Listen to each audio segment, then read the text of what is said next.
People. Que pasa, sapa, say what they do. Now the first thing that is popping in the news is called Jamaica. There is something definitely wrong with its justice system. There is something fundamentally wrong. So in other words, the punishment does not fit the crime in most cases. And this is based on an incident that took place in September of 2018. And it includes a man whose name is Barrington wife, and he basically lim up him wife. We are speaking about the person whose name is Melissa Edwards White. She was hacked at least 38 times, and people we are talking about 7 times in the face and also upon the neck. Now people, this incident occurred in September of 2018, like I said. Fast forward March 10, 2020, 2 years later. He basically got a plea deal from the government, from the DPP, from the justice system. And people, fast forward the other day, he received, so therefore he did a plea deal, and he was sentenced the other day. He received 18 years and 3 months, and he has to do 12 years before he is eligible for parole.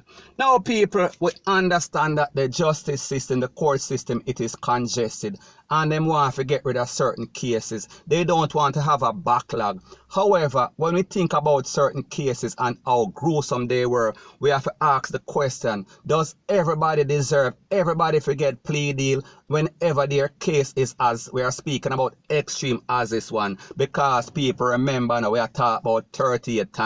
So therefore, this is a person that was premeditated. This was a person that basically went in a rage and him basically get carried away and lim up him wife. And people, after the deed, he also take for himself, even though he turned over himself to the P0L later. So people, when we list the stuff like this, we have to ask the question, is something wrong with the justice system? Does Jamaica justice system need to review the plea deal? Because people, we see some people that can be labeled as some sort of SERIALKILLER.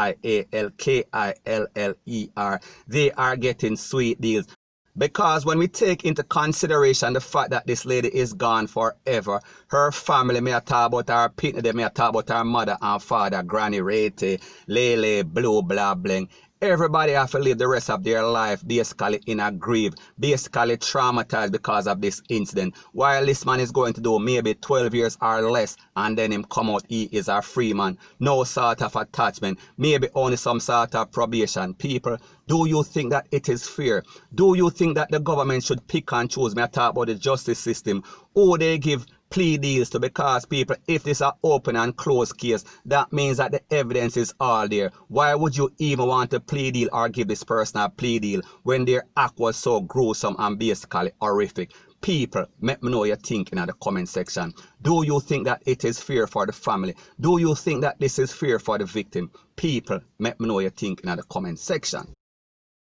Now before I move to the next part of my video, please subscribe to my next channel. It is called Jamaica Dancehall Source, and I'll be pinning the link to that channel in the description of this video. And also subscribe to this channel, and when you subscribe, please to press the notification bell or icon, and also press all in the option. Now the next thing that is popping in the news, it is called Old Time Something Come Back Again. And people, we see that the cat and mouse game that is being perpetuated by men posing as taximen and basically jumping over the fence, it start up once again, it start up one more again. And this was based on an incident that occurred, I think last week Tuesday, or this week Tuesday, sorry, in which a lady alleged that she was picked up, or she picked up a cab on Mullines Road. And when she picked up the cab, or when she went in the cab, it had one man that was supposed to be the driver, and then a next man that was supposed to be a passenger. And based on the information, it is said that this taxi from Mullines Road, it was taking the ferry route. And people, if you know the ferry route going towards Portmore, we are speaking about some sort of back road. We are talking about some place that are basically isolated. You have one heap of turn off that people can basically do whatever they so choose to do to you. Now anyway, it is said that they took away this lady, and the driver changed course, and he took the lady to a house. And people, this incident was said to have occurred between 7:30 in the evening until 3:30 we are talking about the next morning, and it was said them basically jump over our fence at GUN point, so therefore them stick her up and take the pumps. Now people, just imagine the trauma that this lady went through. Just imagine what this lady felt. Just imagine how she felt violated, because I can only assume that this might be, or this is the most, may I talk about, gruesome thing that a man can do to a woman. Basically force her to do something that she takes personal. So anyways, based on the report, it is also said that they stole a cell phone, an iPhone, valued at $80,000 and maybe $600 cash. Now people, all of that is trivial. All of that means nothing. I am speaking about the Worcester case. Me I talk about the jump over fence. Now people, when we think about stuff like this, we see that the same thing was happening maybe about 2-3 years ago, or even a year ago, in which some men posing as taximen were taking away ladies. May I talk about liquor picnic, school picnic, and we're even talking about Jasmine Dean. So people, we see the government of Jamaica, they are reactive. They are not proactive, because when these incidents were happening, they claim that they are clamping down on the taximan. They claim that the taximan them have to wear uniform, them have to have all sort of badge, rate, lele, blue, blah, bling. However, we saw that that was short-lived. We saw that they did not implement anything, and after maybe about a month, or maybe 2 weeks, or maybe 10 or 15 days, everything gone back to normal. Everything is like it always was.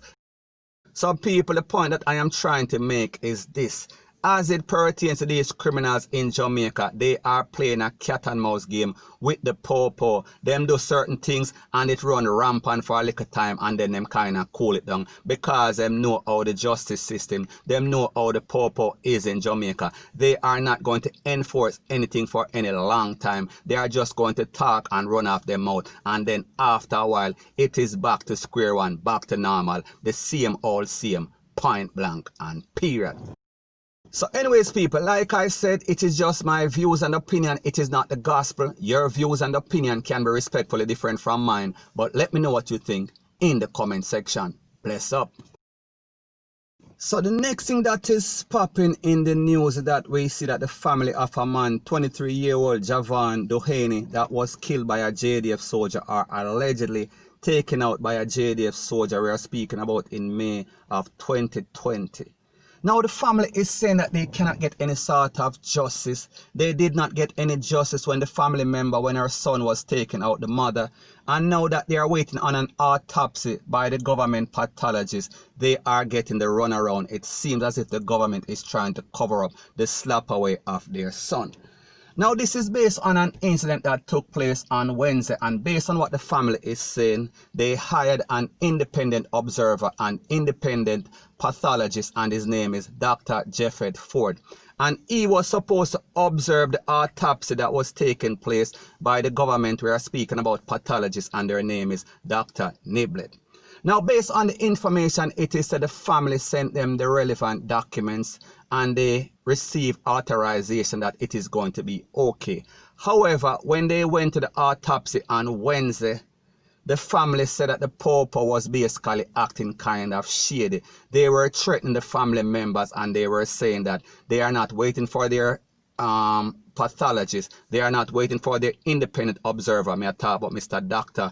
Japheth Ford. They are going to proceed. The government pathologist is going to proceed without the observance of their doctor that they hired. However, the family is saying that no, they sent them authorization, or they sent them notification, sorry, that their doctor is supposed to be present.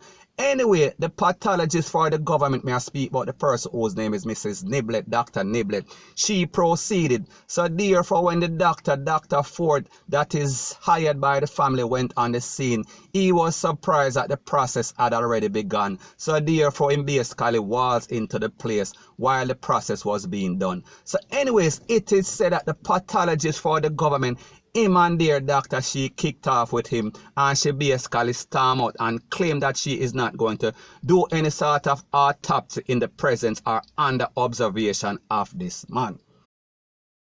Now, based on what the National Lab is saying, and people, the National Lab is the place that conducts any sort of autopsy that has anything to do with government official. We are talking about P0L and JDF Slapaway. They are the authority. Now, based on what they said that they received a report from Dr. Niblett, and she said that Dr. Ford came in the room and he was very abusive. He was cussing her out, and they did not have on the proper, we are talking about protective gear.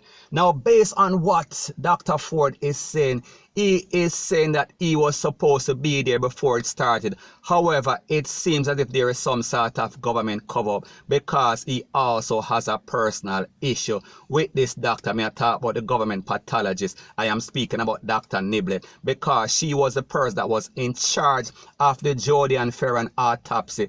And people, you know that there is all sort of controversy and drama as it pertains to this, because Dr. Niblett, who is representing the government, was saying one thing. She was saying that the autopsy was inconclusive, so therefore they did not know why Miss Ferran basically passed away. However, Dr. Ford was saying something different, because people like me always say, there are always three sides to the story. May I talk about Dr. Ford's side and Dr. Niblett's side, and also the truth. So people, it seems like not only black people or poor people in Jamaica can't get no justice. Whenever they lose, we are speaking about a loved one at the hands of the P0L and the JDF. It also seems that there is a cover-up as it pertains to these government officials. We are speaking about persons, we are speaking about pathologists that are doing these autopsies. It seems like everybody is trying to sweep everything under the rug, because they don't want to pay these persons. They don't want to take account. They don't want to be responsible for their action. So people, you see the problem why the government of Jamaica and the justice system is always getting a bashing, because they are very unjust. They are very underhanded. They are always taking up for each other. May I talk about the government? May I talk about the commissioner? May I talk about the P0L? May I talk about the soldier? May I talk about the prime minister? May I talk about everybody and anybody that has anything to do with justice? So people, yet again, in our next case, we see that that is the case, point blank and period. So people, the moral of the story in all of this is that we see that this youth lost his life, this innocent youth, Javan Duhaney, lost his life. He was 23 years old at the time, May 2020, when he lost his life, when a soldier basically conned up the place and shot him in the neck. And after that, we are speaking about the scene as if there's been all sort of government cover-up. The people might get abused by the P0L. I am speaking about the family member. And even at the autopsy, the P0L was being very disrespectful, because he was telling the mother that the autopsy has to go on even before the doctor. I am speaking about the doctor that they hired, their independent observer or independent pathologist. He was abusing the people. So people, we see that the youth lost his life. We see that the family has been getting all sort of abuse. And then it seems like there is some sort of cover-up. We see that persons are taking things personal. And people, this is one problem that I find very disgusting in Jamaica as it pertains to these persons that are supposed to be professional. I am speaking about these government officials. I am speaking about persons that are hired by the government. They take things very personal. They act as if it is their own business. They don't realize, they don't give anybody any sort of respect. They feel as if they are above their duty. They feel as if they are above the law, and people, they are very disrespectful. They are very unprofessional. No matter what type of title they have, everybody is all the same. It is one bunch of Bugoyaga people. Point blank and period. So anyways, people, that is my views on the whole thing as it pertains to that. And like me say, it is just my views and opinion. It is not the gospel. Your views and opinion can be respectfully different from mine. But let me know what you think in the comment section. Bless up.